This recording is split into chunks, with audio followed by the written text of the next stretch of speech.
म तपाईहरुलाई आज नयाँ गाडीका बारेमा फेरि जानकारी दिन उपस्थित भएको छु।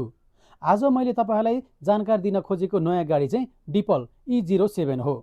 E07 नेपालमा गाडी आइसकेको छ, तर टेस्टिङको लागि बिक्री वितरण भने यसको भइसकेको छैन। कम्पनीले बुकिङ भने खुल्ला राखेको छ। यो गाडी एकदम राम्रो छ, अर्थात् E07 ट्रान्सफर्मर एक्स। यो गाडीका बारेमा चाहिँ जुन तपाईले एउटा बटन थिच्ने बित्तिकै त्यो गाडी चाहिँ पुरै पिकअपमा एसयुभीबाट पिकअपमा रूपान्तरण हुन्छ। एक पटक चार्ज गरिसकेपछि यो गाडी 400 किलोमिटर कुद्छ। त्यस्तै यो गाडीका बारेमा मसाज छ चारैवटा सिटमा, त्यसपछिबाट हिटेड भेन्टिलेटर पनि छ, वेलकम सिट छ, जुन तपाईँ गाडीमा जाने बित्तिकै गाडीले वेलकम गरेर सिट आफै पछाडि र अगाडि बढ्ने काम गर्छ तपाईले एडजस्ट गरिसकेपछि। र यो गाडी निकै स्मार्ट छ। यो गाडीको मूल्य पनि राम्रै हुने अपेक्षा गरेको छ, तर कम्पनीले यसको मूल्य भने खुलाएको छैन।